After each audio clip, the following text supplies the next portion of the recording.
ونعوذ بالله من شرور أنفسنا ومن سيئات أعمالنا من يهده الله فلا مضل له ومن يضلل فلا هادي له وأشهد أن لا إله إلا الله وحده لا شريك له وأشهد أن محمدا عبده ورسوله يا أيها الذين آمنوا اتقوا الله حق تقاته ولا تموتن إلا وأنتم مسلمون يا أيها الناس اتقوا ربكم الذي خلقكم من نفس واحدة وخلق منها زوجها وبث منهما رجالا كثيرا ونساء واتقوا الله الذي تساءلون به والأرحام إن الله كان عليكم رقيبا يا أيها الذين آمنوا اتقوا الله وقولوا قولا سديدا يصلح لكم أعمالكم ويغفر لكم ذنوبكم ومن يطع الله ورسوله فقد فاز فوزا عظيما أما بعد فإن أحسن الحديث كتاب الله وخير الهدى هدى محمد صلى الله عليه وآله وسلم وشر الأمور محدثاتها وكل محدثة بدعة وكل بدعة ضلالة وكل ضلالة في النار. Kaum muslimin dan kaum muslimat, para pemirsa dan para pendengar televisi dan radio Roja dimanapun Anda berada, semoga senantiasa dirahmati Allah Subhanahu wa Ta'ala. Alhamdulillah, pada kesempatan yang baik ini kita dipertemukan Allah Subhanahu wa Ta'ala dalam melanjutkan pembahasan hadis-hadis Nabi sallallahu alaihi wasallam dari kitab Riyadhus Shalihin min kalami Sayyidil Mursalin sallallahu alaihi wa alihi wasallam. Pembahasan kita insyaallah taala memasuki bab yang baru, yaitu bab istihbab sujud syukur. Bab tentang dianjurkannya sujud syukur inda husuli nikmatin zahirah, tatkala seorang hamba mendapatkan suatu nikmat dari Allah Subhanahu wa taala, au indifa baliyatin zahirah, atau tatkala dia terhindar dari suatu bahaya, satu ujian, satu cobaan yang nyata. Sujud syukur adalah sesuatu yang memang dianjurkan karena seorang hamba yang beriman kepada Allah Subhanahu wa taala, dia akan senantiasa berada di dalam kebaikan sebagaimana diberitahukan oleh Rasulullah sallallahu alaihi wasallam, ajaban li amril mu'min inna amrahu kullahu khairun, bahwa sungguh menakjubkan perkara seorang mukmin dan sungguhnya urusan seorang mukmin itu selalu baik. Walaysa dzalika illa lil mu'minin, dan hal itu tidak terwujud kecuali hanya bagi seorang mukmin. Idza asabatus sarra'u syakar fakana khairan lahu. Jika dia mendapatkan hal-hal yang menyenangkannya berupa nikmat-nikmat dari Allah Subhanahu wa taala, maka dia bersyukur kepada Allah, dan bersyukur itu adalah baik baginya. Wa idza asabathu as-sarra'u wa idza asabathu ad-dharra'u sabar. Dan jika dia diuji oleh Allah dengan hal yang tidak menyenangkan, dengan suatu ujian atau musibah, maka dia bersabar. Fakana khairan lahu, maka semuanya itu adalah baik bagi seorang mukmin. Kaum muslimin dan kaum muslimat, para pemirsa rahimakumullah, di dalam kehidupan yang kita jalani, kita tidak luput dari dua hal ini. Kita berputar antara dua kutub. Kutub nikmat dari Allah Subhanahu wa taala dan kutub cobaan. Ya, bahwa suatu saat kita diberikan nikmat oleh Allah Azza wa Jalla. Kemudian kita diuji oleh Allah Subhanahu wa taala. Maka hidup ini adalah kenikmatan dan ujian. Seorang di saat dia mendapat nikmat, hendaknya dia bersyukur pada Allah Subhanahu wa taala, dan di saat dia diuji oleh Allah Subhanahu wa taala dengan suatu ujian, hendaklah dia bersabar dalam menghadapi ujian tersebut. Nah, Rasul alaihi salatu wassalam, orang yang memberikan contoh teladan kepada kita dalam hal mensyukuri nikmat Allah dan di dalam hal bersabar terhadap nikmat Allah Subhanahu wa taala. Maka kita menjumpai dalam beberapa hadis yang diriwayatkan dari Nabi SAW bahwa beliau sallallahu alaihi wasallam adalah orang yang selalu bersyukur kepada Allah Subhanahu wa taala di saat mendapatkan nikmat dari Allah Azza wa Jalla. Di antaranya adalah hadis Abdurrahman bin Auf radhiyallahu anhu, anna Rasulullah sallallahu alaihi wasallam qaal, bahwasanya Rasulullah sallallahu alaihi wasallam bersabda, "Inni laqitu Jibril, sesungguhnya aku bertemu dengan Jibril alaihissalam. Fabasyarani, maka beliau memberitahukan kepada aku, beliau memberikan berita gembira kepada aku, waqal, dan beliau berkata, Inna rabbaka yaqul laka, sesungguhnya Rabbmu, sesungguhnya Tuhanmu berkata kepada engkau, wahai Muhammad, man shalla alaika sallaitu alaihi. Barang siapa yang mengucapkan salawat kepadamu, maka aku akan bersalawat kepadanya. Wa man sallama alaika sallamtu alaihi. Dan barang siapa yang mengucapkan salam kepadamu, maka aku pun akan mengucapkan salam kepadanya. Fasajadtu lahu syukran. Maka ketika ketika Nabi alaihissalam mendengar berita dari Jibril ini, maka beliau kemudian mengatakan, fasajadtu lahu syukran.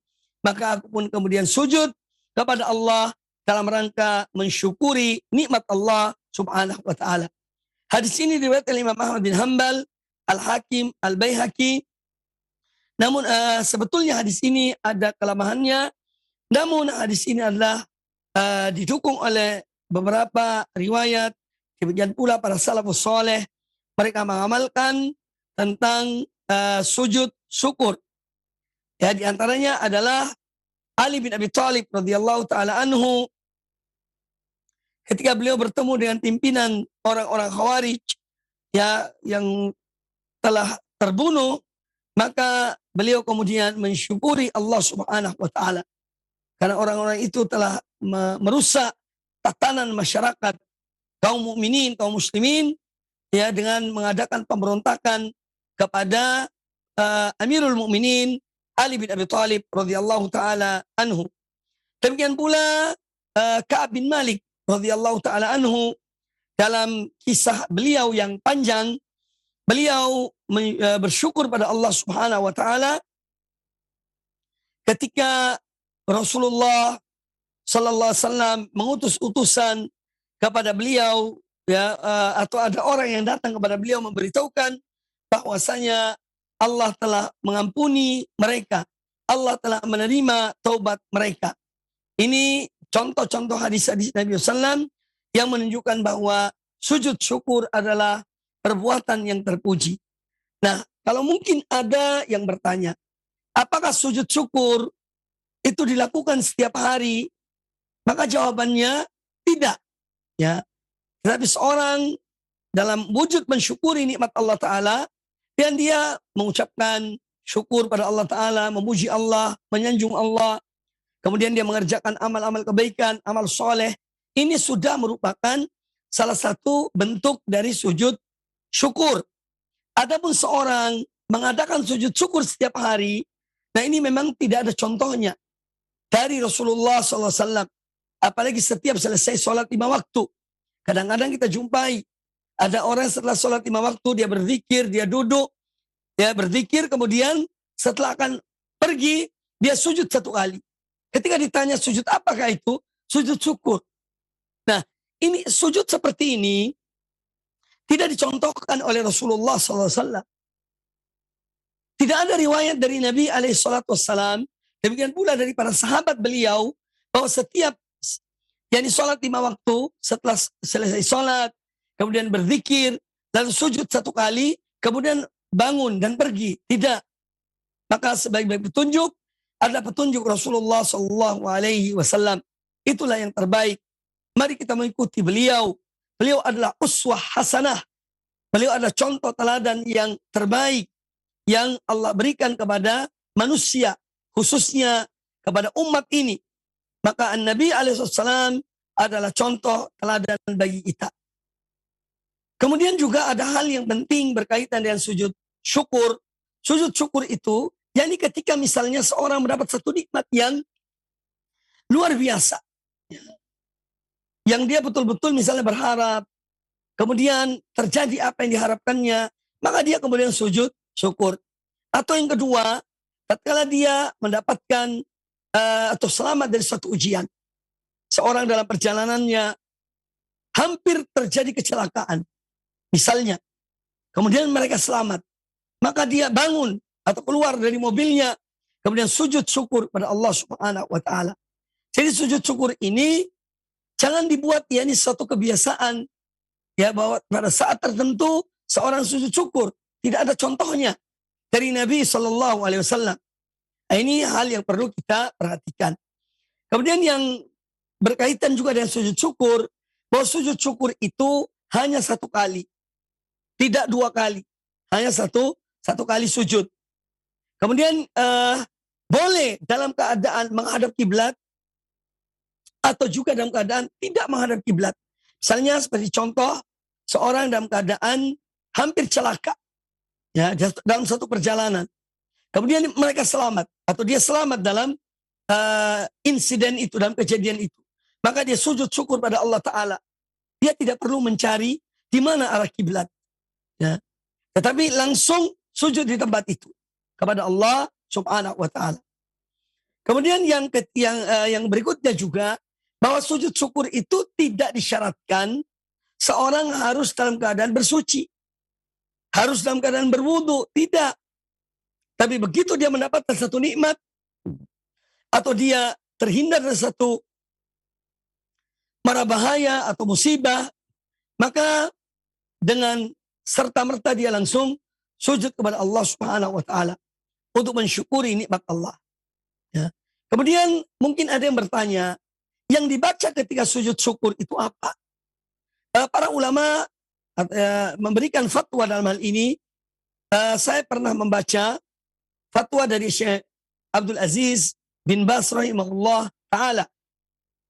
Beliau menyebutkan ketika ditanya tentang bacaan dalam sujud syukur, beliau mengatakan dalam sujud syukur membaca bacaan-bacaan sujud seperti yang biasa kita baca.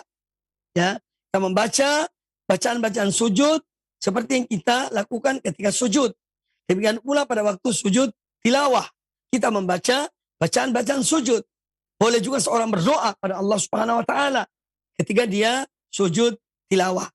Jadi ini hal-hal yang berkaitan dengan sujud syukur. Maka semoga Allah Subhanahu wa taala senantiasa menjadikan kita sebagai hamba-hambanya yang selalu bersyukur kepada Allah Subhanahu wa taala. Segala puji hanya milik Allah. Segala kesyukuran, sanjungan, pujian hanya untuk Allah Subhanahu wa taala atas berbagai nikmat dan karunia yang diberikan kepada kita, terutama nikmat iman dan Islam, nikmat tauhid dan nikmat sunnah. Ini satu nikmat yang luar biasa yang patut kita syukuri kepada Allah Subhanahu wa taala. Kemudian kita lanjutkan kepada bab yang berikutnya. Babu fadli qiyabil lail. Bab tentang keutamaan salat di malam hari. Ya, di antara ibadah-ibadah ibadah salat yang paling afdal sesudah salat 5 waktu adalah salat di malam hari, yaitu salat tahajud. Hanya saja yang perlu dipahami bahwa yang namanya salat tahajud itu dilakukan sesudah tidur. Ya, yang namanya salat tahajud dilakukan sesudah tidur. Jadi misalnya seorang setelah salat Isya dia ingin salat witir, ya, atau salat malam lah. Dia menambah mungkin 4 rakaat, 6 rakaat, kemudian dia witir, lalu dia tidur. Ini bukan salat tahajud namanya. Tetapi salat tahajud itu adalah sesudah seorang bangun dari tidurnya. Dia tidur jam 10 malam, kemudian jam 2 malam dia bangun, dia berwudu, kemudian dia sholat. Ini namanya sholat tahajud. Itu yang dilakukan sesudah bangun dari tidurnya. Atau juga mungkin menjelang subuh, masih ada waktu 1 jam atau 45 menit, dia bangun sebelum azan subuh, Lalu dia berwudu, kemudian dia sholat tahajud yang ditutup dengan sholat witir, ya, sampai mendekati masuknya waktu subuh, mendekati azan. Nah, qiyamul lail, sholat di malam hari, banyak disebutkan oleh Allah Azza wa Jalla di dalam Al-Quranul Karim. Bahwa sholat di malam hari adalah memang merupakan amalan-amalan yang dilakukan oleh orang-orang yang soleh. Oleh orang-orang yang soleh, yang taat pada Allah Subhanahu wa Ta'ala. Ya, ini sholat di malam hari. Allah Azza wa Jalla berfirman di dalam surah Al-Isra ayat yang ke-79, "Wa minal laili fatahajjad bihi nafilatan laka asa an yab'atsaka rabbuka maqaman mahmuda." Ini perintah Allah kepada Rasulullah sallallahu alaihi wasallam. Wa minal lail, dan dari bagian malam hendaknya kamu melaksanakan sholat tahajud, wahai Muhammad. Nafilatan laka, sebagai ibadah tambahan bagimu. Ya. Asa an yab'atsaka rabbuka maqaman mahmuda. Semoga Rabbmu, semoga Tuhanmu membangkitkan kamu, ya, dan memberikan kepadamu tempat yang terpuji. Maqam mahmud, tempat dan kedudukan yang terpuji. Para ulama menyebutkan bahwa ayat ini adalah perintah Allah Subhanahu wa Ta'ala kepada Nabi sallallahu alaihi wasallam agar beliau melaksanakan salat di malam hari, ya, selain salat yang wajib lima waktu. Dan ibadah ini atau salat tahajud ini adalah hukumnya adalah wajib khusus bagi Nabi sallallahu alaihi wasallam. Adapun bagi umatnya tidak. Ya, jadi salat tahajud hukumnya wajib bagi Rasulullah SAW, tetapi bagi umatnya hukumnya adalah sesuatu yang dianjurkan atau sangat dianjurkan, sesuatu yang sunnah, artinya bukan yang wajib. Nah, perintah Allah kepada Nabi alaihi salatu wassalam untuk mengerjakan salat tahajud ini, lalu Allah menjanjikan pada beliau, ya, bahwa Allah akan membangkitkan beliau di hari kiamat kelak dan menempatkan beliau kepada tempat yang terpuji, yaitu Allah memberikan syafaat kepada beliau sallallahu alaihi wasallam yang namanya asy-syafa'ah al-udhma, syafaat yang terbesar, syafaat yang teragung yang diberikan khusus hanya kepada Rasulullah sallallahu alaihi wasallam. Sebetulnya syafaat itu diberikan kepada para nabi, bahkan para malaikat, orang-orang yang soleh, ya. Tetapi bagi asy-syafaatul uzma ini, itu khusus untuk Nabi alaihi salatu wassalam dan tidak diberikan kepada yang lainnya. Apa yang dimaksud dengan asy-syafaatul uzma? Disebutkan dalam banyak riwayat, di antara yang diriwayatkan oleh Imam Bukhari, Imam Muslim dan yang lainnya, bahwa ketika manusia dibangkitkan di hari kiamat kelak, maka mereka dalam keadaan yang menyulitkan, dalam keadaan yang sangat dahsyat. Mereka menunggu putusan Allah Subhanahu wa Ta'ala. Maka di antara mereka kemudian berkata, bagaimana kalau kita pergi ke Nabi Adam, kita mohon pada Nabi Adam supaya dia mohon pada Allah Azza wa Jalla agar manusia segera dihisab oleh Allah. Maka datanglah mereka kepada Adam alaihissalam. Mereka mengatakan apa yang mereka inginkan tentang keadaan mereka yang dalam keadaan sulit. Kemudian mereka minta kepada Adam agar berdoa pada Allah Ta'ala supaya manusia segera dihisab, segera diputuskan. Kata Nabi Adam alaihissalam, nafsi, nafsi. Kata beliau, diriku, diriku. Ya. Sesungguhnya ini beliau menyatakan pada mereka bahwa aku sedang mengurusi diriku ini. Ya. Karena beliau mengingat tentang kesalahan yang beliau lakukan. tatkala makan buah dari pohon terlarang. Lalu kata beliau, coba kalian pergi kepada Ibrahim, kepada Nuh alaihissalam. Maka datanglah manusia kepada Nabi Nuh alaihissalam. Nabi Nuh pun demikian, beliau menolak. Ya. Beliau sedang mengurusi dirinya. Kata Nabi Nuh, pergilah kalian kepada Ibrahim. Maka berangkatlah manusia kepada Nabi Ibrahim. Kata Nabi Ibrahim juga demikian. Beliau memberikan alasan pada mereka. Pergilah kalian kepada Musa. Maka berangkatlah manusia mendatangi Musa. Musa pun demikian. Beliau menolak, beliau tidak mampu. Bukan beliau orangnya. Kata beliau, pergilah kalian kepada Isa bin Maryam. Maka pergilah mereka kepada Isa bin Maryam. Mereka juga mengucapkan ucapan yang sama.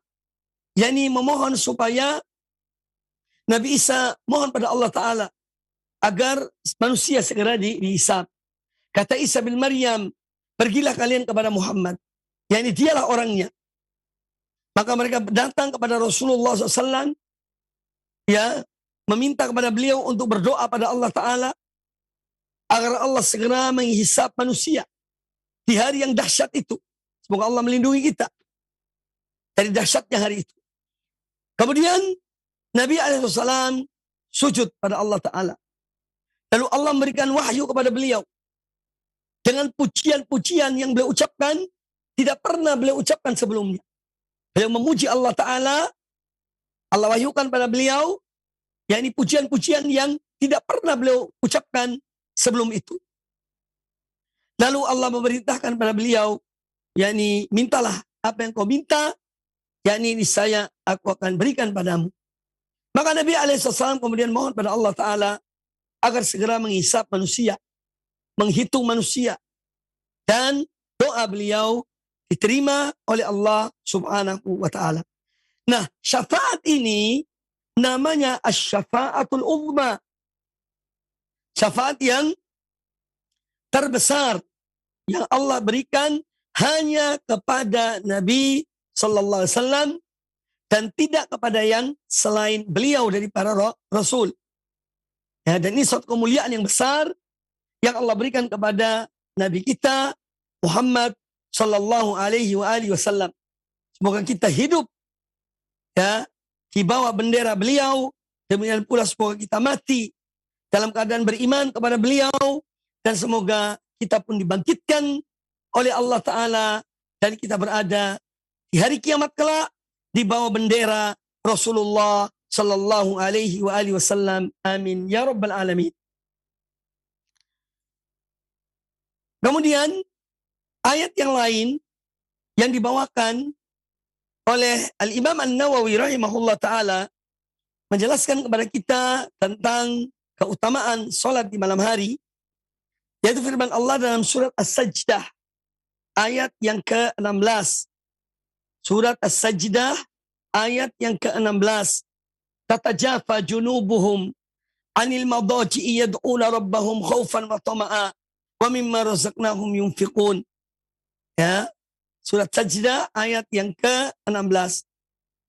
Di antara sifat orang-orang beriman, orang-orang yang bertakwa, orang-orang yang mereka itu akan diberikan surga oleh Allah Subhanahu wa Ta'ala, yaitu mereka ketika di dunia tatajafa junubuhum anil mabaji, yaitu lambung-lambung mereka itu jauh dari tempat-tempat tidur mereka. Artinya mereka bangun di tengah malam untuk sholat di malam hari. Ya. Mereka mengukur waktu tidur mereka, waktu sholat mereka, ya bangun di malam hari. Ya. Ini adalah di antara sifat orang-orang yang bertakwa, sifat orang-orang yang soleh, yaitu mereka di malam hari, lambung-lambung mereka jauh dari tempat-tempat tidur mereka. Artinya mereka sholat. Ya.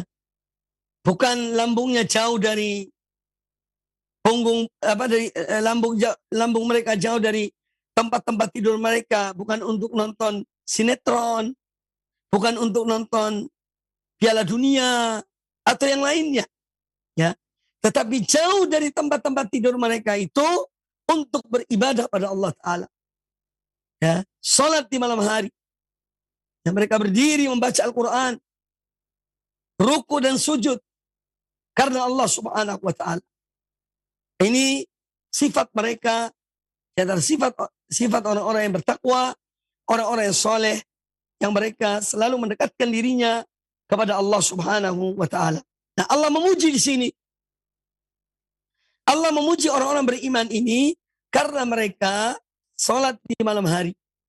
Mereka bertahajud di malam hari. Ya. Ada saat mereka tidur, tapi juga ada saat mereka bangun dari tidur mereka untuk sholat di malam hari. Kemudian ayat yang lain yang dibawakan oleh An-Nawawi rahimahullah ta'ala berkaitan dengan sholat malam, yaitu dari surat Ad-Dariyat ayat yang ke-17. Kanu qalilan minal laili ma yahja'un. Allah Ta'ala berfirman, kanu qalilan minal laili ma yahja'un. Bahwa di antara sifat orang-orang yang bertakwa adalah mereka tidur di malam hari itu hanya sedikit. Kanu qalilan minal laili ma yahja'un. Dahulu mereka ketika di dunia hanya sedikit dari malam hari mereka gunakan untuk tidur. Jadi selain itu untuk beribadah kepada Allah Subhanahu wa Ta'ala. Artinya bahwa memang tidur juga dianjurkan. Ya, bukan berarti seorang harus bangun semalam penuh untuk ibadah pada Allah Ta'ala, tidak. Ada saat dia tidur, ya. Mungkin kemudian dia bangun di malam hari, sholat tahajud, kemudian kalau masih ada waktu untuk istirahat, dia istirahat lagi. Ya, ini hal yang diajarkan oleh agama kita kepada kita. Ya. Jadi ada saat kita tidur, ada saat kita bangun untuk beribadah pada Allah Ta'ala. Untuk sholat, berzikir, berdoa ya, kepada Allah Subhanahu wa Ta'ala. Kemudian hadis-hadis Nabi Sallallahu Alaihi Wasallam yang dibawakan oleh Imam An-Nawawi rahimahullah ta'ala dalam bab ini ada sejumlah hadis. Di antaranya yang pertama kata beliau rahimahullah, wa an Aisyah radhiyallahu anha qalat, dan dari Aisyah ummul mukminin radhiyallahu anha beliau berkata, kana nabiyyu sallallahu alaihi wasallam yaqumu minal laili, adalah Nabi sallallahu alaihi wasallam beliau bangun di malam hari, hatta tatafattar qadamahu, jadi beliau salat di malam hari sampai terpecah-pecah kedua telapak kaki beliau. Fakultu, maka aku berkata kepada beliau, fakultu lahu. Aisyah radhiyallahu anha berkata kepada atau bertanya kepada Nabi sallallahu alaihi wasallam, lima tasna'u hadza? Ini mengapa engkau lakukan hal ini? Engkau sholat di malam hari, ya, sampai kakimu bengkak, telapak kakimu terpecah-pecah. Lima tasna'u hadza ya Rasulullah? Mengapa engkau lakukan hal ini wahai Rasulullah? Wa qad ghafarallahu ghafara laka ma taqaddama min dambika wa ma ta'akhkhar.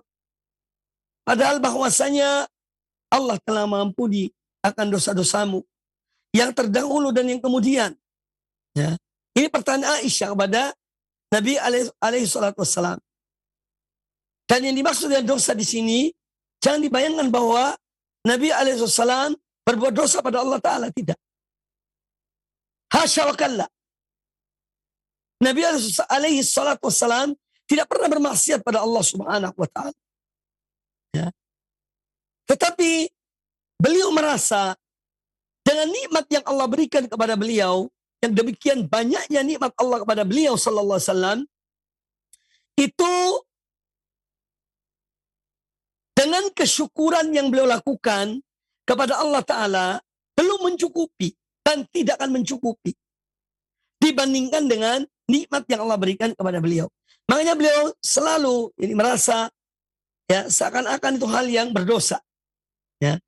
Oleh karena itu beliau meningkatkan amal ibadahnya ya kepada Allah Ta'ala dengan sholat di malam hari. Jadi Nabi alaihi salatu wassalam ya beliau beribadah pada Allah Ta'ala dalam rangka mensyukuri nikmat Allah Ta'ala. Nah ketika Aisyah radhiyallahu anha bertanya kepada beliau, ya Rasulullah, wahai Rasulullah, Ya. Mengapa Anda lakukan hal ini? Sedangkan Allah telah mengampuni dosa-dosamu yang terdahulu dan kemudian. Qal, maka kata beliau sallallahu alaihi wasallam, afala akunu abdan syakura, yakni aku ini ingin menjadi seorang hamba yang banyak bersyukur kepada Allah. Karena nikmat-nikmat Allah yang demikian besarnya yang dianugerahkan Allah kepada Rasulullah sallallahu alaihi wasallam. Ya, makanya beliau memperbanyak bersyukur kepada Allah Subhanahu wa taala. Hadis ini muttafaqun alaih, dikeluarkan oleh Imam Bukhari dan Imam Muslim di dalam Sahih Bukhari dan Sahih Muslim. Para pemirsa dan para pendengar televisi dan radio Raja dimanapun Anda berada, semoga dirahmati Allah Subhanahu wa taala. Hadis Aisyah ini memberikan pelajaran kepada kita tentang bagaimana seorang hamba seperti Rasulullah SAW, ya, yang taat pada Allah, yang mendapatkan demikian banyaknya nikmat yang Allah berikan pada beliau. Beliau ingin mensyukuri nikmat Allah. Maka beliau lakukan hal itu dengan beribadah pada Allah Ta'ala. Dan berdiri, ruku, sujud kepada Allah Subhanahu wa Ta'ala. Mensyukuri nikmat Allah Azza wa Jalla. Ya. Maka mensyukuri nikmat Allah itu salah satunya adalah dengan beribadah pada Allah. Dan salah satu ibadah adalah sholat di malam hari. Kalau kita sholat 5 waktu, sholat sunnah pun kita lakukan, artinya ini merupakan kewajiban ketika sholat yang wajib. Ya, namun seorang ingin menambah ibadahnya, maka dia menambah dengan sholat-sholat sunnah. Salah satunya adalah sholat di malam hari. Kemudian hadis ini menjelaskan kepada kita tentang perangai Rasulullah SAW terhadap Allah Subhanahu wa taala. Ya, bagaimana beliau mensyukuri Allah Azza wa Jalla atas nikmat-nikmat yang Allah berikan pada beliau. Ya, dan kesyukuran yang tiada tandingannya. Ya, dalam mensyukuri nikmat Allah Subhanahu wa taala. An-Nabi alaihi salatu wassalam dalam suatu riwayat, beliau itu pernah sholat di malam hari dalam keadaan sakit. Beliau membaca As-Sab'ut Tiwal. Ya, beliau membaca 7 surat yang terpanjang di dalam Al-Quranul Karim. Dalam satu malam. Surat ini, kalau dijumlahkan ayat-ayatnya, ya, surat-surat tersebut, 7 surat yang terpanjang itu kalau dijumlahkan ayatnya lebih dari 1000 ayat. Sallallahu alaihi wasallam. Yang mana kita tidak mungkin mampu melakukan apa yang beliau lakukan. Ya. Kita tidak akan mampu. Makanya kita, ya paling tidak kita itu melakukan sholat walaupun sedikit, ya, tidak banyak jumlahnya, tidak panjang bacaannya, tetapi ada dalam diri kita kemauan untuk mengerjakan sholat di malam hari. Meskipun 3 rakaat, minimal 1 rakaat, sholat witir.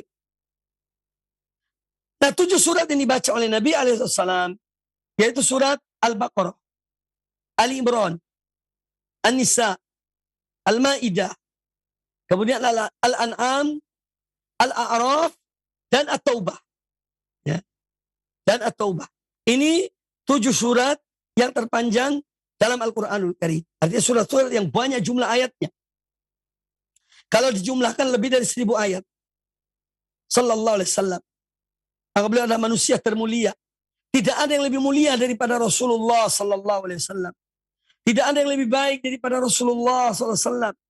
Ya, di dalam beribadah pada Allah Subhanahu wa taala. Maka hendaknya kita ini bersyukur menjadi umat beliau. Ya, maka kita jaga akidah kita, iman kita. Ya, kita pelihara agar kita tetap istiqamah di atas iman dan Islam sampai akhir dari kehidupan kita di dunia ini. Dan kita berharap semoga Allah kumpulkan kita bersama Rasulullah sallallahu alaihi wasallam. Meskipun amal kita jauh, ya, tidak ada artinya dibandingkan dengan apa yang beliau lakukan sallallahu alaihi wa alihi wasallam. Kemudian hadis ini menjelaskan kepada kita bahwa eh, kewajiban seorang hamba ya untuk mensyukuri nikmat Allah Subhanahu wa taala. Ya, kewajiban seorang hamba untuk mensyukuri nikmat Allah Subhanahu wa taala. Kemudian juga kita dianjurkan sholat di malam hari, ya. Kita dianjurkan untuk sholat di malam hari. Meskipun tentu tidak mungkin sama dengan sholat beliau, ya. Kita sholat tidak diperintahkan harus sampai kaki kita ini bengkak karena berdiri, tidak. Ya. Kita sholat semampu kita. Kalau ngantuk istirahat, tidur. Ya. Tapi paling tidak ada kemauan untuk bangun di malam hari. Walaupun mungkin di akhir malam menjelang sholat subuh, bangunlah. Sholatlah witir. Ya. Sholatlah tahajud. Dalam rangka mensyukuri nikmat Allah Subhanahu wa taala dan menjadikan Nabi SAW sebagai contoh dalam arti bahwa beliau selalu sholat tahajud. Kemudian hadis yang berikutnya yang dibawakan oleh Al-Imam An-Nawawi rahimahullah ta'ala, yaitu hadis Ali bin Abi Thalib radhiyallahu anhu. Wa an Ali bin Abi Thalib radhiyallahu anhu qala anna an-nabiy sallallahu alaihi wasallam tarakahu wa Fatimata laylan faqala ala tusalliyan.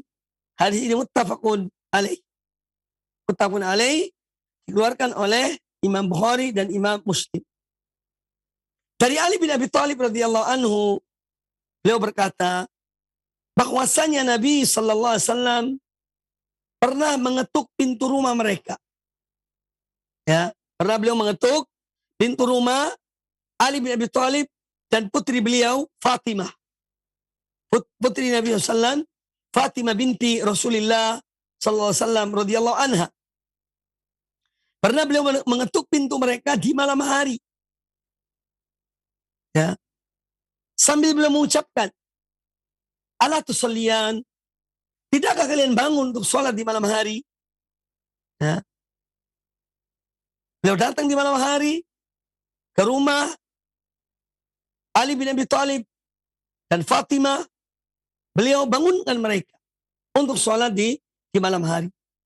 Nah, ini menunjukkan bahwa hadis ini menunjukkan bahwa sholat di malam hari memiliki keutamaan. Sholat yang memiliki keutamaan. Ya. Dan juga hadis ini menjelaskan kepada kita anjuran kepada seorang untuk membangunkan keluarganya agar bangun di malam hari. Sholat di malam hari meskipun sedikit. Ya. Tapi biasakan mereka untuk bangun di malam hari. Ya. Karena hadis sholat di malam hari ini mempunyai keutamaan. Maka dari itu Nabi SAW membangunkan anaknya dan menantu beliau untuk bangun di malam hari. Ini karena menunjukkan keutamaan sholat di malam hari. Ya. Kemudian hadis ini juga sebagai pelaksanaan dari apa yang Allah perintahkan kepada Nabi SAW. Wa'mur ahlaka bis shalah, dan perintahkanlah keluargamu untuk sholat. Pertama tentu sholat yang wajib, sholat 5 waktu. Kemudian sholat-sholat yang lain juga mereka dianjurkan untuk mengerjakannya. Hadis yang berikutnya, wa an Salim bin Abdullah bin Umar ibn al-Khattab radhiyallahu anhum an abihi, dari Salim bin Abdullah. Jadi Abdullah bin Umar bin Khattab mempunyai anak namanya Salim. Dari Salim bin Abdullah bin Umar bin Khattab radhiyallahu anhum an abihi, dari ayah beliau. Salim dari ayahnya. Artinya dari Abdullah bin Umar. Anna Rasulullah sallallahu alaihi wasallam qala, bahwasanya Rasulullah sallallahu alaihi wasallam bersabda, ni'mar rajulu Abdullah. Ya. Lau kana yusalli minal lail. Ya. Di antara orang-orang yang terbaik adalah Abdullah. Ya. Kalau dia sholat di malam hari. Qala Salim, Salim yang mendengarkan hadis ini dari ayahnya, beliau berkata, "Fakana Abdullah ba'da dzalika la yanamu minal laili illa qalila." Maka semenjak itu Abdullah bin Umar tidak pernah lagi tidur di malam hari. Ya. yakni tidak pernah tidur di malam hari, melainkan sedikit. Artinya ada waktu beliau tidur dan ada waktu beliau bangun di malam hari untuk sholat tahajud.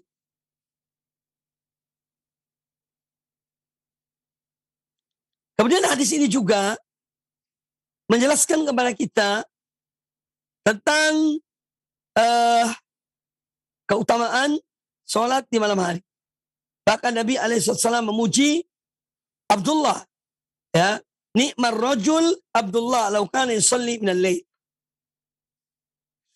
Nah, ada satu riwayat yang menyebutkan tentang sebab hadis ini. Sebab Nabi SAW menyebutkan hadis ini, yaitu an Ibni Umar radhiyallahu anhu maqal, dari Abdullah bin Umar radhiyallahu anhu, beliau berkata, kana rajulu fi hayatin Nabi SAW, dahulu seseorang di zaman Nabi alaihissalam masih hidup, idza ra'a ru'ya qassaha ala Rasulillah SAW.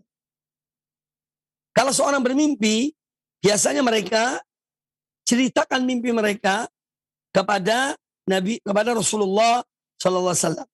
Jadi dahulu di zaman Nabi alaihissalam, kalau seorang bermimpi, mereka memberitahukan kepada Rasulullah SAW. Fatamannaitu an ara ru'ya faqussaha ala Rasulillah sallallahu alaihi wasallam. Maka kata Abdullah bin Umar radhiyallahu anhuma, kata beliau, aku pun berangan-angan agar aku mimpi di malam hari, lalu aku beritahukan, aku ceritakan mimpi itu kepada Rasulullah sallallahu alaihi wasallam. Wa kuntu ghulaman syaban. Ketika itu aku masih seorang pemuda, seorang masih muda belia. Wa kuntu anamu fil masjidi ala ahdi Rasulillah sallallahu alaihi wasallam. Dan aku dahulu, kata Abdullah bin Umar radhiyallahu anhuma, aku dahulu ya tidur di Masjid Nabawi di zaman Rasulullah sallallahu alaihi wasallam. Faraitu fil naumi, ya, maka ketika tidur itu aku melihat dalam mimpi. Jadi aku bermimpi, ya. Ka'anna malakaini akhadhani. Ya. Seakan-akan ada dua malaikat yang mereka mengambil aku, fadhahaba bi ilan nar. Lalu mereka membawa aku ke neraka. Fa idza hiya matwiyatun qatayil bi'r. Ya. Seakan-akan mereka bawa aku kepada sebuah api. Fa idza hiya matwiyatun qatayil bi'r. Ya, jadi ternyata sumur itu atau api itu ibarat sebuah lubang sumur. Wa idza laha qarnani. Jadi ada dua tanduk. Wa idza fiha unasun qad araftuhum. Dan di dalamnya ada sejumlah orang yang aku mengenal mereka. Ya. Faja'altu aqul, ketika bermimpi dan mimpi yang demikian itu, kata Abdullah bin Umar, faja'altu aqul, maka aku pun berdoa, a'udzu billahi minan nar. Aku mohon perlindungan pada Allah dari azab api neraka atau dari api itu. Qal falakina, ya. Falaqiyana malakun akhar. Ya. Falaqiyana malakun akhar. Kemudian dalam mimpinya itu, beliau bertemu lagi dengan seakan satu malaikat. Faqala li, lalu malaikat itu berkata, faqala li lima turai. Ya. Faqasastuha. Ya. Jadi malaikat bertanya, kenapa kamu takut? Apa yang membuat kamu takut? Faqasastuha. Lalu kemudian aku setelah mimpi itu, aku kisahkan mimpi itu ala Hafsah kepada Hafsah binti Umar, saudara perempuannya. Faqasatha Hafsah ala Rasulillah SAW. Maka kemudian Hafsah menceritakan mimpi itu kepada Rasulullah Sallallahu Alaihi Wasallam. Jadi ini mimpi yang dimimpi yang terjadi pada Abdullah ibnu Umar. Ya. Dan Abdullah bin Umar dipuji oleh Nabi Alaihissalam. Karena beliau adalah orang yang selalu sholat di malam hari. Ni'mar rajulu Abdullah. Ya, orang yang terbaik adalah Abdullah. Laukana yusalli minal lail, kalau saja dia sholat di malam hari.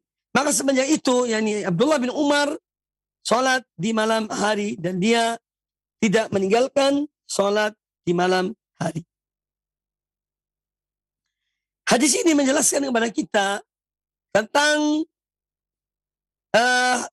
seorang penuntut ilmu, hendaknya dia selalu berupaya untuk mendapatkan ilmu yang bermanfaat bagi dirinya.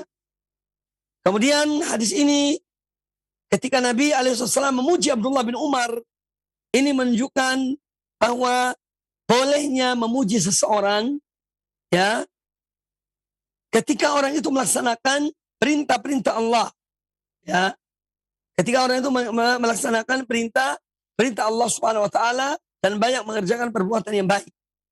Namun memujinya tentu pada batasnya.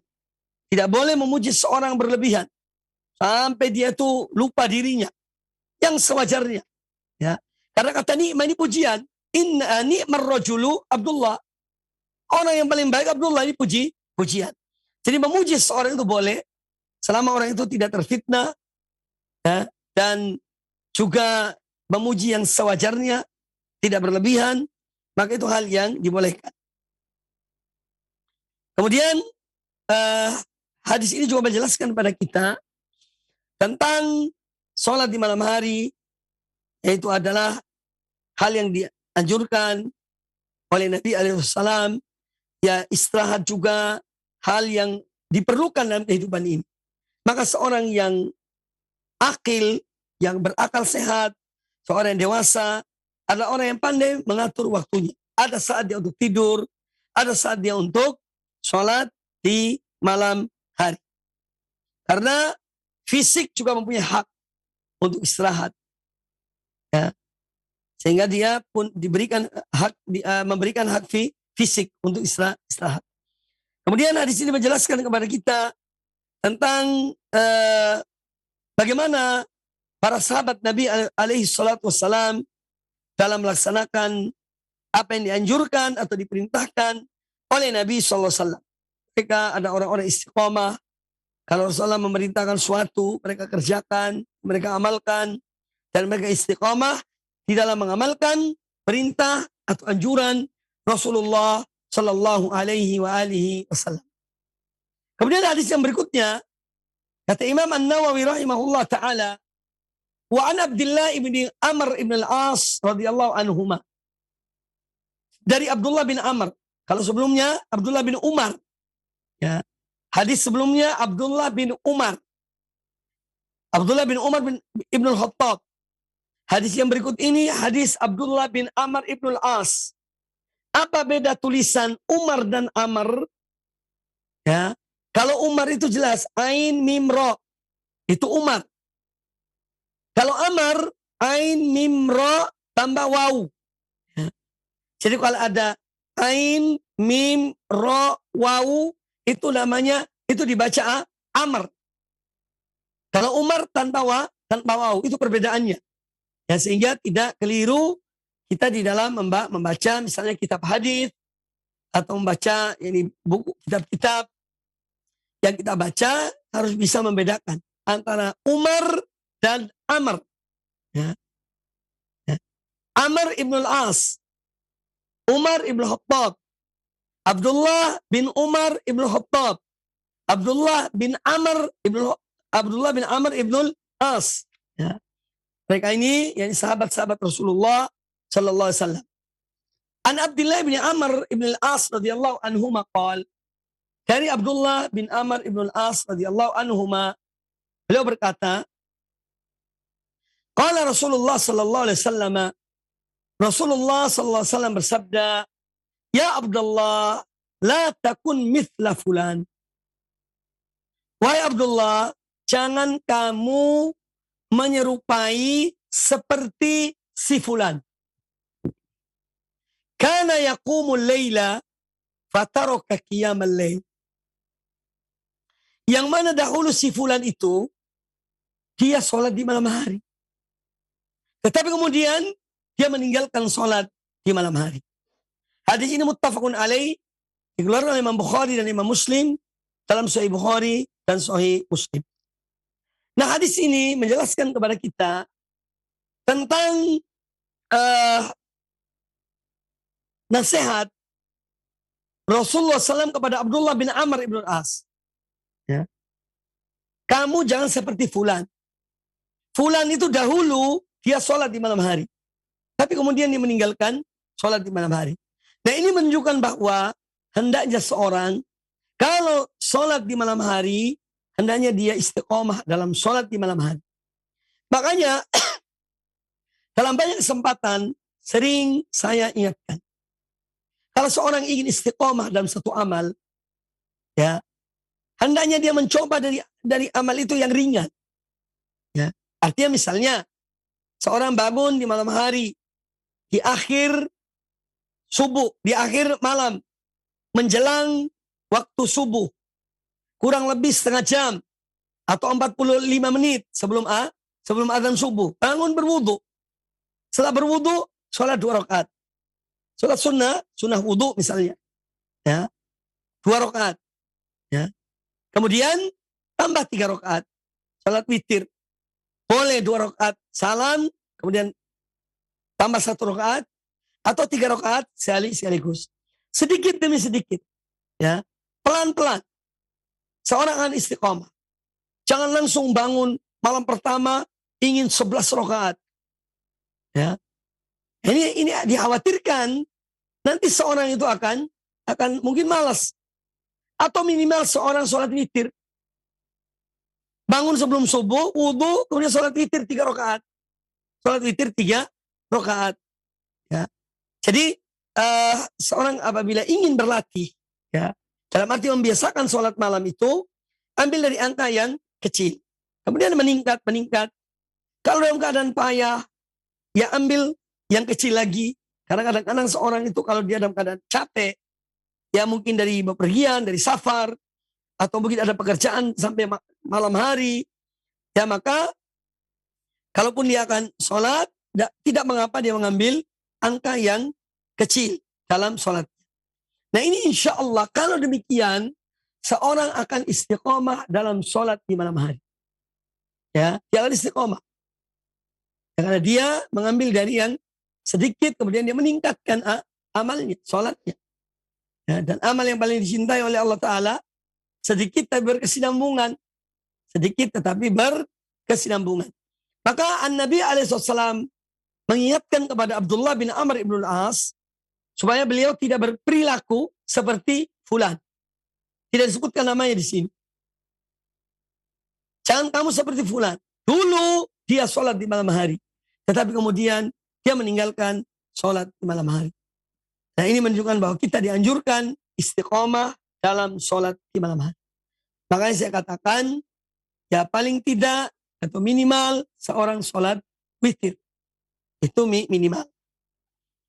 Kemudian hadis yang berikutnya, wa an Ibnu Mas'udin radhiyallahu anhu qala, dari Abdullah bin Mas'ud radhiyallahu anhu beliau berkata, dzukira inda Nabi sallallahu alaihi wasallam rajulun nama lailatan hatta asbah. Pernah diceritakan, disebutkan seseorang di hadapan Rasulullah SAW tentang orang tersebut bahwa dia itu tidur di malam hari sampai subuh. Ya. Artinya dia tidak sholat di malam hari. orang ini tidur sampai menjelang atau sampai waktu subuh. Kata Nabi alaihissalam, dzaka rajulun, ya, dzaka rajulun balas syaitan fi udhunai. Ya. Dzaka rajulun asyaitanu fi udhunai. Ya.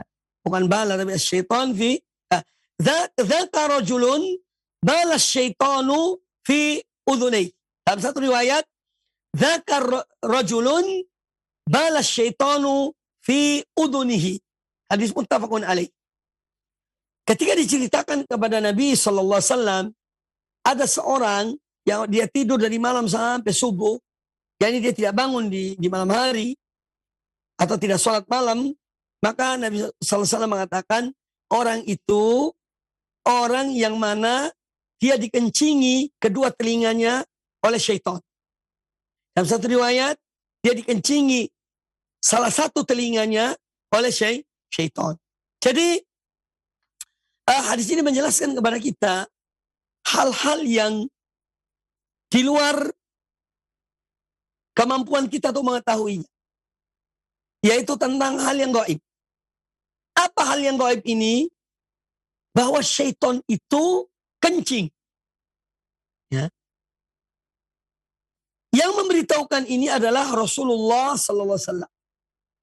Maka kita beriman, kita percaya apa yang beliau sampaikan. Bahwa syaitan memang kencing. Seperti apa kencingnya? Wallahu a'lam. Karena syaitan sesuatu yang gaib. Maka kencingnya pun gaib. Kita tidak mengetahuinya. Tapi kita percaya kepada apa yang disampaikan oleh Rasulullah Sallallahu Alaihi Wasallam.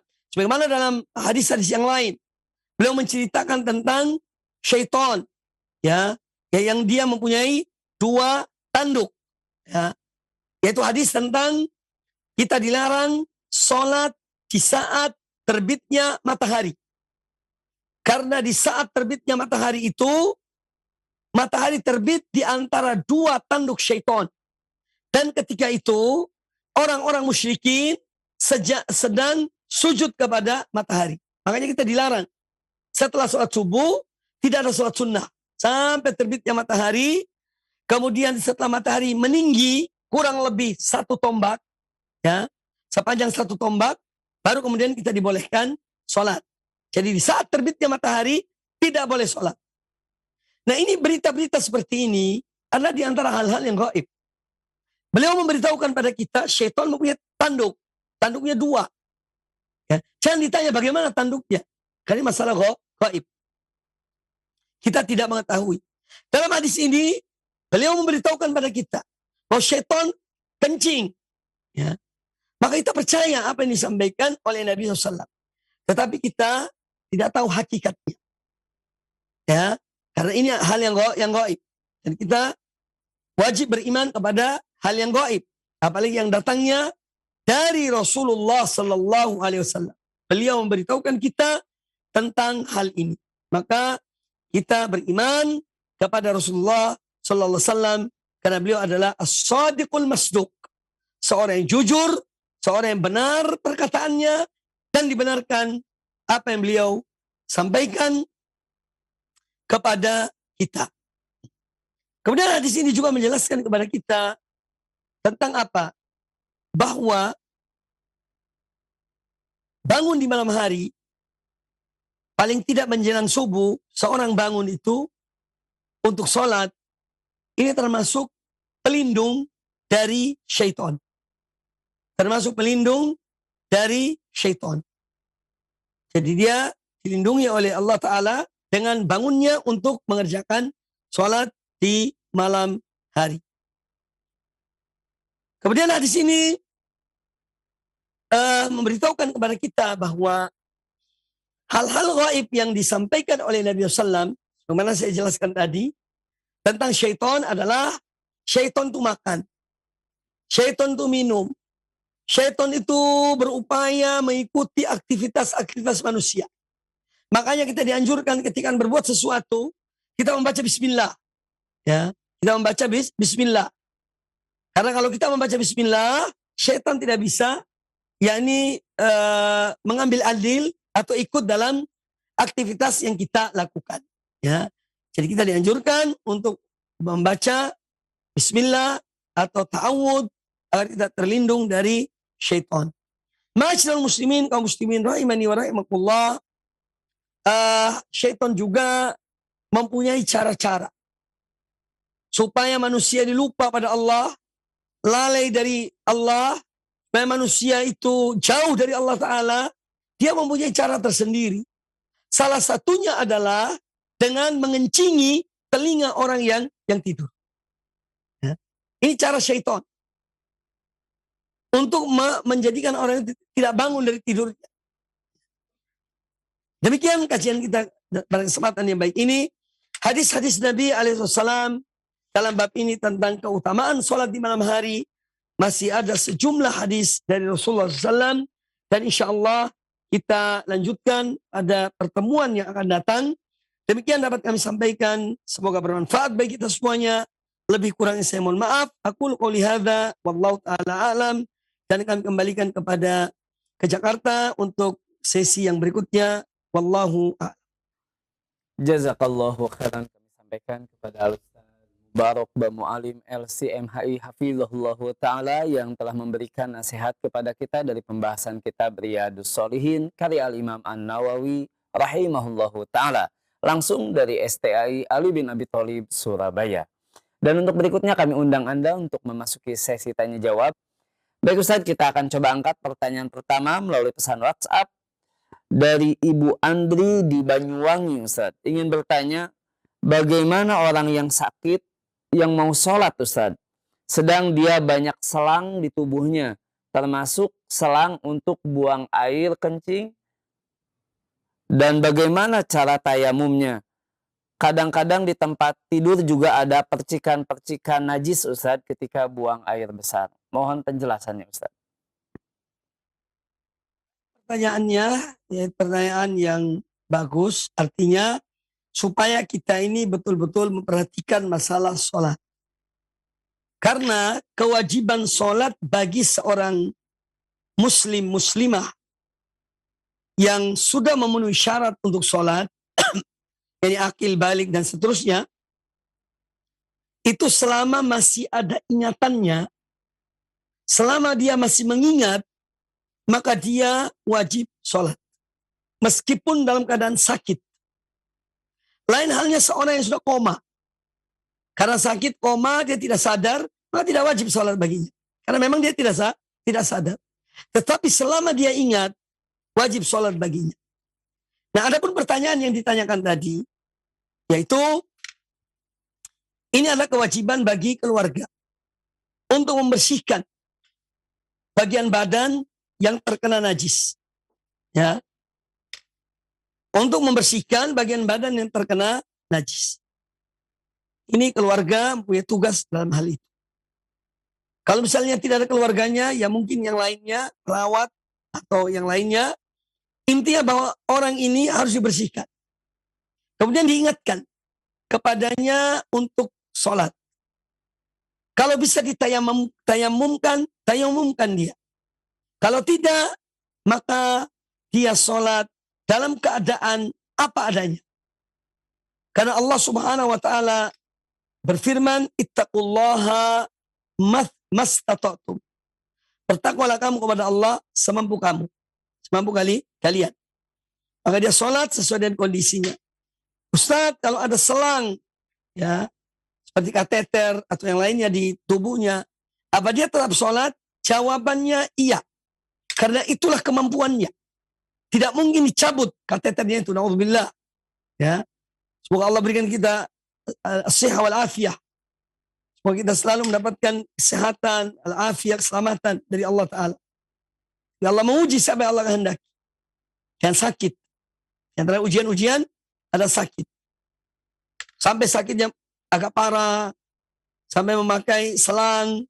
Maka dia tetap diingatkan oleh keluarganya. 3 jam sholat.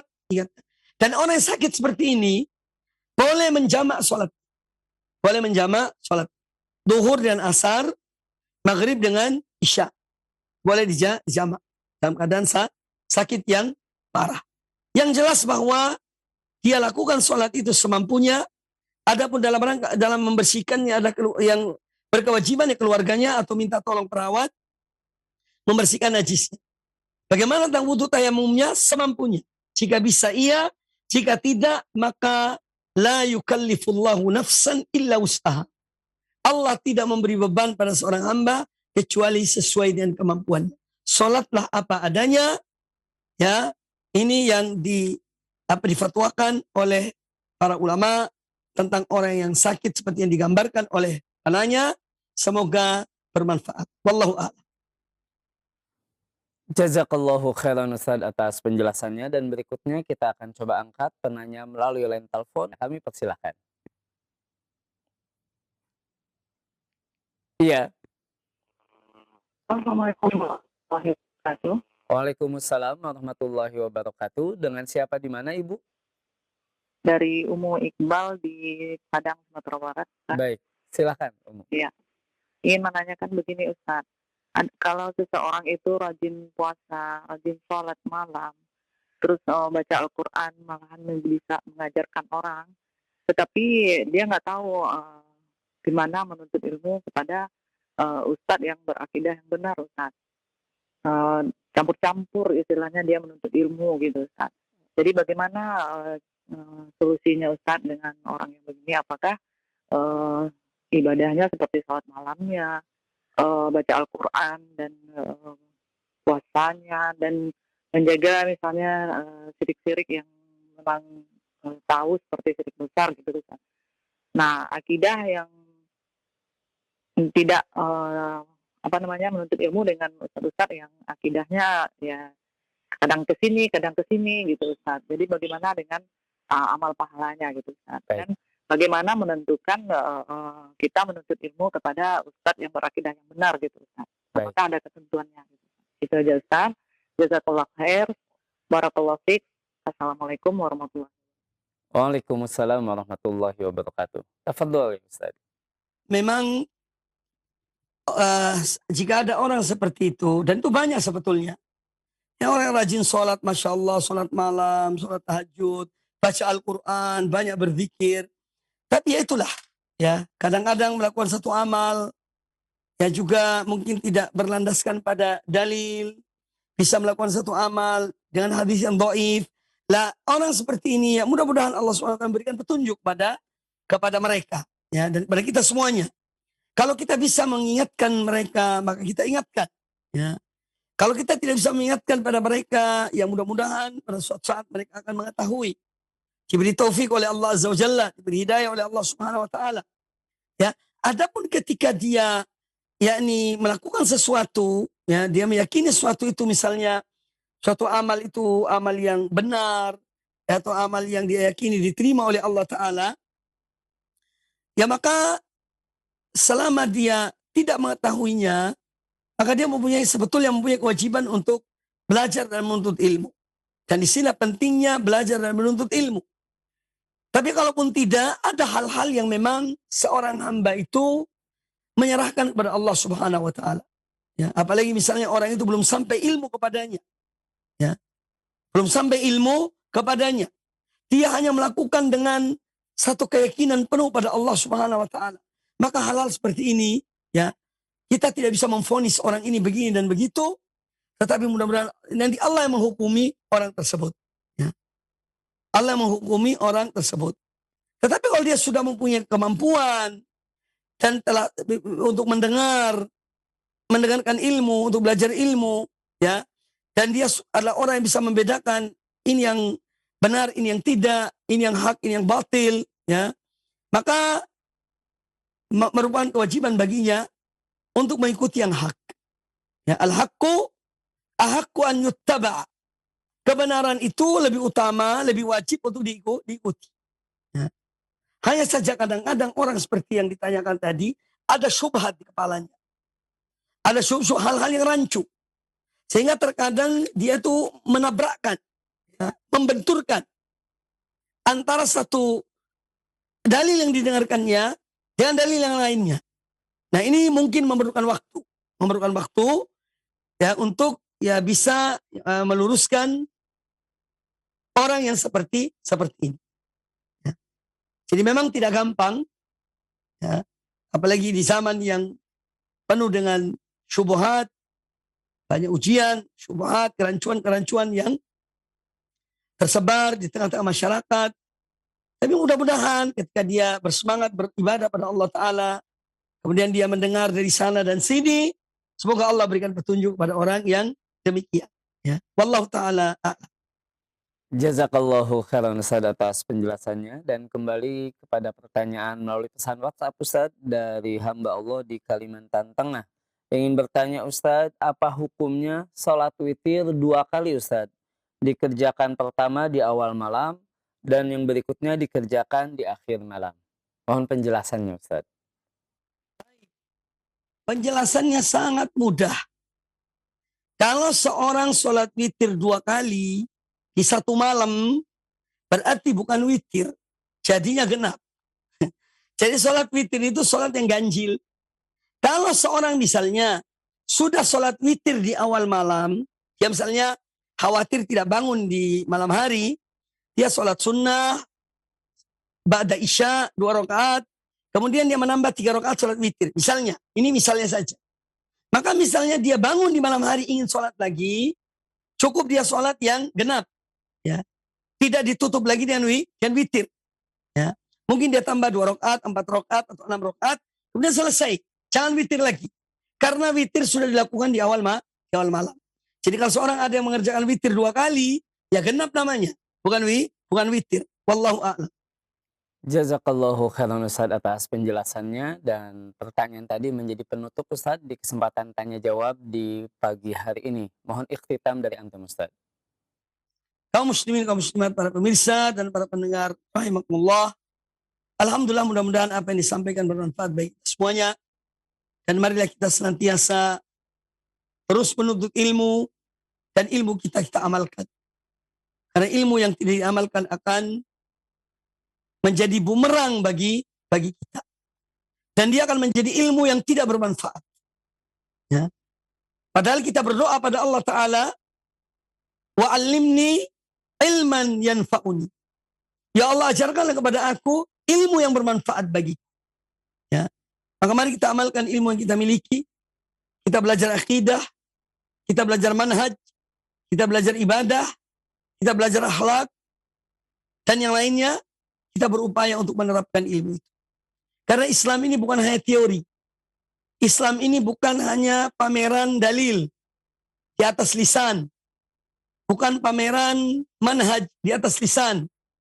Tapi Islam adalah ilmu dan amal. Teori dan praktek. Semampu kita. Ini yang harus kita pegang dan jadikan pegangan kita dalam kehidupan ini. Dan Islam dengan manhaj yang benar ini mencakup seluruh aspek kehidupan. Dari permasalahan yang paling utama, akidah, tauhid, sampai kepada permasalahan yang paling kecil. Hendaknya kita berupaya untuk mengamalkan. Ya, jangan hanya berbicara, ya, kita hanya menunjuki orang, memerintahkan orang berbuat, tapi kita sendiri jauh dari perbuatan. Ini adalah suatu hal yang tercela. Suatu hal yang tercela. Oleh karena itu, kita diperintahkan oleh Allah Ta'ala untuk mengikuti orang-orang yang mendapat petunjuk. Ittabi'u man la yas'alukum ajran wa hum muhtadun. Ikutilah orang-orang yang tidak meminta dari kalian upah. Ya, upah baik duit, atau kehormatan, atau kemuliaan, minta dimuliakan, minta dihormati, ya, dan yang lainnya. Ikuti orang-orang yang mereka itu, ya, tidak meminta upah balasan dari kalian. Sedang mereka mengikuti petunjuk. Mereka berada di atas petunjuk Allah Subhanahu wa ta'ala. Semoga Allah Azza wa Jalla memberikan pada kita ilmu bermanfaat dan amal yang soleh, dan istiqamah di atas jalan yang hak sampai akhir dari kehidupan kita. Demikian pula jauhilah perbuatan-perbuatan mungkar, perbuatan-perbuatan syirik, ya, yang banyak kita lihat dilakukan oleh sebagian masyarakat. Ini adalah sangat berbahaya. kita ingin dilindungi oleh Allah Ta'ala, jauhlah dari perbuatan syirik pada Allah Subhanahu Wa Ta'ala. Kita ingin agar negeri kita diberkahi oleh Allah Ta'ala, jauhlah dari perbuatan syirik dan maksiat pada Allah Subhanahu Wa Ta'ala. Insya Allah, masyarakat, umat, dan negeri kita akan dijaga dan dipelihara oleh Allah Subhanahu Wa Ta'ala. Ingat, hidup kita hanya sementara. Amanah yang dipikulkan kepada kita juga sementara. Selebihnya akan dikembalikan di akhirat. Kita akan dikembalikan dengan kematian dan dimintai pertanggungjawaban oleh Allah Subhanahu Wa Ta'ala atas amanah-amanah yang diberikan, dipikulkan kepada kita. Semoga apa yang disampaikan bermanfaat. Aqulu qouli hadza wa jazakumullahu khairan. Subhanakallahumma bihamdika asyhadu an la ilaha illa anta astaghfiruka wa atubu ilaik. Wa sallallahu wasallam wa baraka ala nabiyyina wa ala alihi wa sahbihi ajma'in. Assalamualaikum warahmatullahi wabarakatuh.